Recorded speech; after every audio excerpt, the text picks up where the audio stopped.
എനിക്ക് കേരള യൂണിവേഴ്സിറ്റിയിലെ വിദ്യാർത്ഥികളിൽ നിന്നാണ് പരാതി കിട്ടിയത്.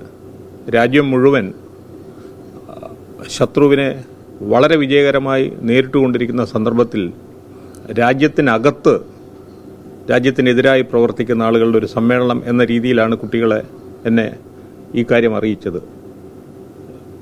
അപ്പോൾ അത് വളരെ വളരെ ഗുരുതരമായൊരു കാര്യമായിട്ടാണ് യൂണിവേഴ്സിറ്റി കാണുന്നത്. രാജ്യത്തിന് പുറത്തുള്ള ശത്രുക്കളെ പരിപൂർണമായും നിർമ്മാർജ്ജനം ചെയ്തുകൊണ്ടിരിക്കുകയാണ്. സിന്ദൂരം തുടച്ചു മാറ്റിയവരെ കുലത്തോടെ നശിപ്പിച്ചുകൊണ്ടിരിക്കുന്ന ദിവസങ്ങളിലൂടെയാണ് നമ്മൾ കടന്നുപോയിരിക്കുന്നത്. അതിൻ്റെ ഇടയിൽ ചില ആളുകൾ തമിഴ് ഡിപ്പാർട്ട്മെൻറ്റ്, കേരള യൂണിവേഴ്സിറ്റിയുടെ തമിഴ് ഡിപ്പാർട്ട്മെൻറ്റ് പഹൽഗാമിൽ നടന്നത്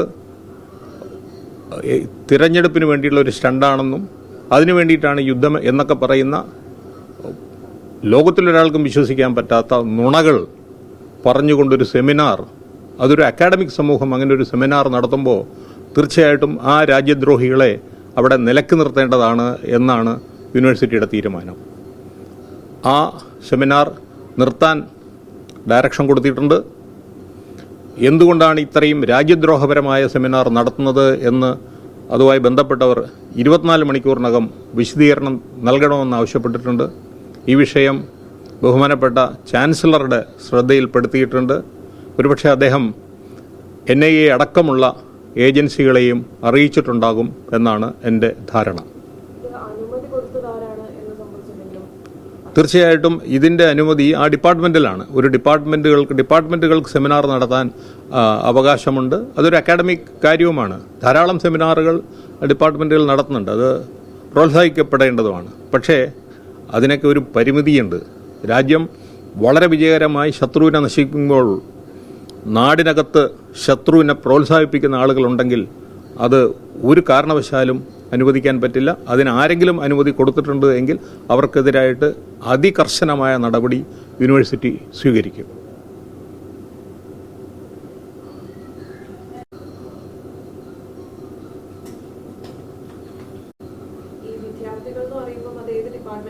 തമിഴ് ഡിപ്പാർട്ട്മെന്റിലെ വിദ്യാർത്ഥികളായിരിക്കണം. തമിഴിലാണ് എനിക്ക് ഈ മെസ്സേജ് കിട്ടിയത്. ഇവർ സർക്കുലേറ്റ് ചെയ്ത മെസ്സേജ് തമിഴിലാണ് കിട്ടിയത്.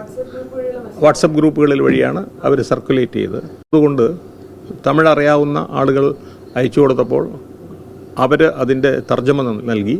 അതിൽ നിന്നാണ് ഇത് വളരെ ഗുരുതരമായ ഒരു കുറ്റമാണ് എന്ന് കണ്ടെത്തിയതും അപ്പോൾ തന്നെ രജിസ്ട്രാർക്ക് നിർദ്ദേശം നൽകി അത് നിർത്തണമെന്നും 24 മണിക്കൂറിനകം എനിക്കതിൻ്റെ വിശദീകരണം കിട്ടണമെന്നും ആവശ്യപ്പെട്ടത്. അത് നിർത്താൻ ഓർഡർ കൊടുത്തിട്ടുണ്ട്. വിശദീകരണം കിട്ടും. ഇല്ലില്ല, എന്നെ ഇതുവരെ ബന്ധപ്പെട്ടിട്ടില്ല. വകുപ്പ് മേധാവി ബന്ധപ്പെട്ടിട്ടില്ല.